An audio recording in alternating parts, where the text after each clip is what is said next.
The chandeliers blazed above the grand ballroom, crystal lights scattering across silk gowns and masked faces.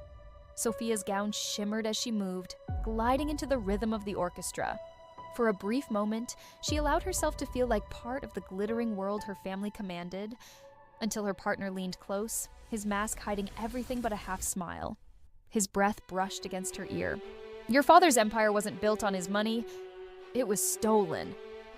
The words froze her mid-step. She looked up, startled, but the masked stranger twirled her smoothly back into the dance as if nothing had happened.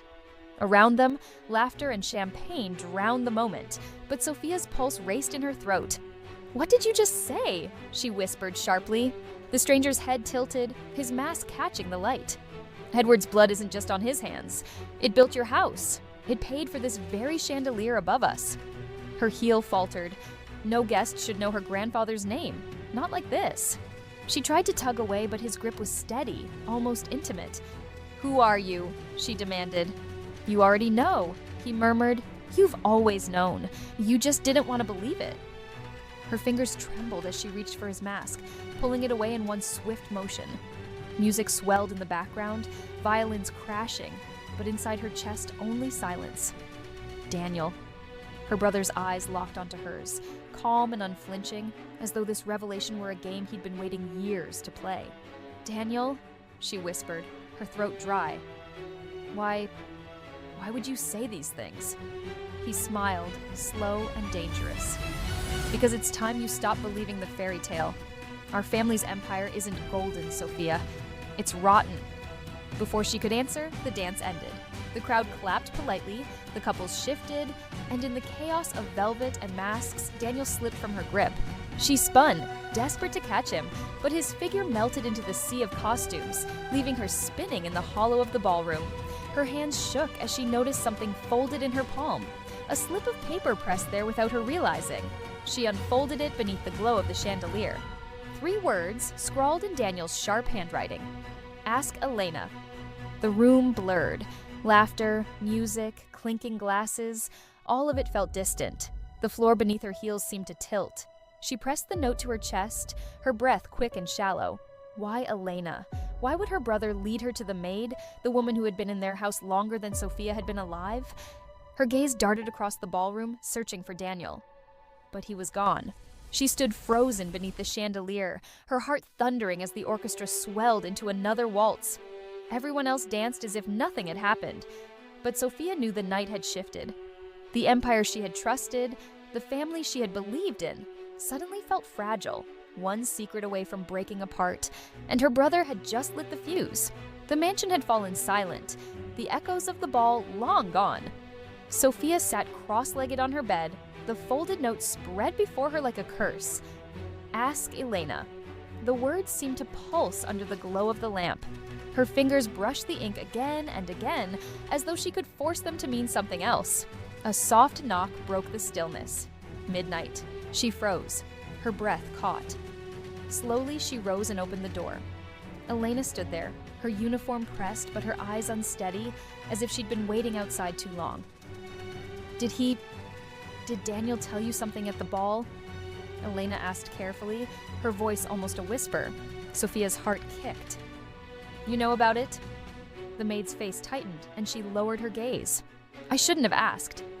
She moved as if to step away, but Sophia's hand shot out, gripping her arm. "Why would he tell me to ask you?" Sophia's voice cracked between anger and fear. "What do you know, Elena?" For a moment, Elena said nothing, her lips trembling. Then she shook her head sharply. "Nothing. He's trying to make trouble, like he always does." But her hands betrayed her, clutching her apron too tightly. Sophia narrowed her eyes. "Don't lie to me," she whispered. "Please." Elena pulled her arm free and slipped back into the shadows of the corridor, leaving Sophia with only the echo of unanswered questions. The next evening, the family dinner stretched heavy with silence. The long mahogany table gleamed, candles flickering against the gold trim. Richard and Catherine discussed the success of the gala in practiced tones, their words precise, rehearsed, safe. But Sophia noticed the pauses, the sideways glances. Daniel sat across from her, cutting his steak in silence, a faint smirk tugging at his mouth when he caught her staring. She wanted to confront him then and there, to throw the note across the table, but her throat locked. The walls of the dining room seemed to listen, the portraits of their ancestors watching in judgment. And then her eyes caught Elena in the background, gliding between chairs with a pitcher of wine. Always there, always listening. For a second, their gazes met, and Sophia saw the same tremor in Elena's eyes as the night before. That tremor was not loyalty, it was fear. Later that night, unable to breathe under the weight of silence, Sophia slipped into the servants' wing of the mansion. The corridor smelled of polish and old wood, a world separate from her family's glittering halls. She pushed open Elena's door, the small room neat and bare. But beneath the bed, a wooden box caught her eye. She hesitated only a moment before pulling it out. The lid creaked open, revealing stacks of folded papers tied with string. Her stomach turned as she untied the first bundle. Daniel's handwriting stared back at her. Letters, dozens of them. Some addressed to Elena, some not addressed at all. Her hands trembled as she unfolded the top letter, her eyes racing over words that spoke of corruption, offshore accounts, and blood paid in silence. The door clicked softly behind her. Sophia spun around, clutching the letter, as a shadow moved in the doorway. And Elena's voice, low and sharp, cut through the dark. "You shouldn't be here." The paper trembled in Sophia's grip, Daniel's jagged handwriting staring back at her. "Father's empire is stained with blood." Her breath quickened as she scanned the next lines. Details of offshore accounts, secret payoffs, and names she had only overheard in whispers at boardroom dinners. Her father, her grandfather, their empire. Everything was laced with shadows. Behind her, the door clicked shut. Elena stepped inside, her face pale but her voice firm. "You shouldn't read those." Sophia spun toward her, eyes blazing. "You've been hiding these from me? From everyone?" Elena's lips parted, but no words came. The silence between them was heavy, broken only by Sophia's unsteady breath. She pressed the letter against Elena's chest. "Is it true? Did my grandfather—" Her voice cracked. "Did they build all this on blood?" Elena looked away, her shoulders trembling. "It isn't my place to say." "That's not an answer." Sophia's voice rose, echoing in the small room. "Why does Daniel trust you more than me? Why did he tell me to ask you?" Elena's eyes finally met hers, and for an instant Sophia saw it. Guilt, fear, and a truth Elena had carried for too long. But instead of confessing, Elena whispered, "You should speak to your brother." The words stung. Sophia staggered back, clutching the letter like a lifeline. The mansion suddenly felt suffocating, its walls heavier than ever. She left Elena's quarters with her mind spinning, her feet carrying her without thought. She found Daniel in the library, sprawled across a leather chair, whiskey glass in hand. The firelight danced against his face, throwing sharp shadows that made him look older, harder. He didn't look surprised when she burst in, letter clutched in her fist. "You wrote this," she accused, her voice shaking. Daniel smirked, raising his glass. "Finally, took you long enough." "Why hide it in Elena's room?" she snapped. "Why drag her into this?" "Because she saw it," he said simply, his tone flat. "She saw what none of you ever cared to notice." Sophia's throat tightened. "Then tell me everything." Daniel's gaze sharpened, almost cruel in its patience. He leaned forward, his voice low. "Father's hands aren't clean, Soph. Neither are Edward's. This family doesn't just trade in steel and glass. They trade in silence. And you—" He tilted his head, studying her. "You were never meant to know." Her anger faltered under the weight of his words. The fire crackled, filling the silence. She shook her head. "No, you're lying. You're doing this to hurt them. To hurt me." Daniel stood, stepping closer until the letter crumpled in her grip. His breath was warm, his voice steady, almost tender. "Do you really want the truth, Sophia?" Her chest tightened, fear and need colliding. "Yes," she whispered. Daniel's eyes flickered, the smirk fading. He leaned in, his voice barely audible. "Catherine isn't even your real mother." The words landed like a blade. Sophia's knees weakened, the room tilting around her. She stumbled back, clutching the letter to her chest as if it could shield her. Daniel watched her unravel, his expression unreadable, then turned his gaze back to the fire as though nothing had been said.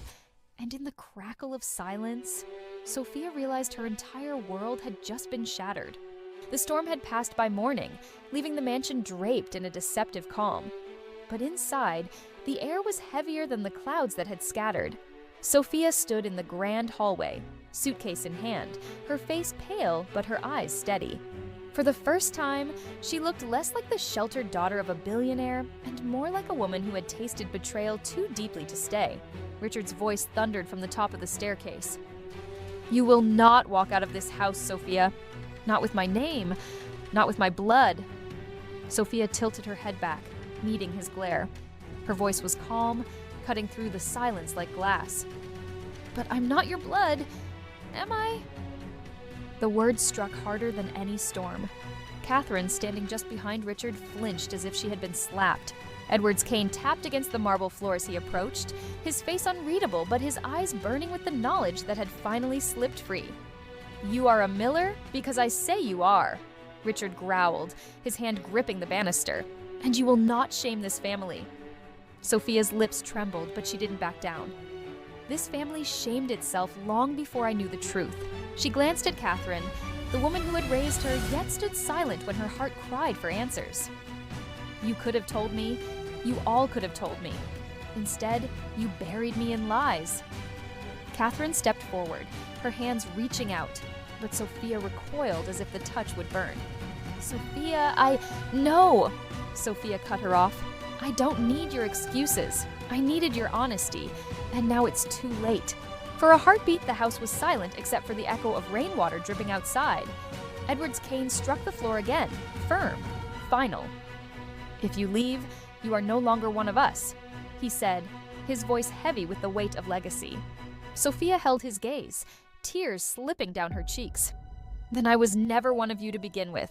The words shattered the room.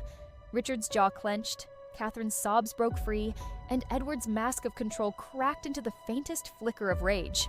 Sophia turned, lifting her suitcase, and walked toward the door. Elena stood near the archway, her eyes shimmering with something unspoken: pity, guilt, or perhaps quiet admiration. As Sophia stepped into the cold morning air, the door closing behind her, the mansion seemed to exhale. The family she left inside was broken, their secrets now knives pointed inward. Richard turned on Catherine, his voice venomous. "This is your fault." Catherine collapsed against the wall, clutching her pearls like a lifeline. Edward's gaze drifted to the window, watching the figure of Sophia disappear down the long driveway. His voice was low, almost a whisper. "She will come back. They always come back. But when she does, she won't be the same." The mansion fell into silence once more, but it was not peace.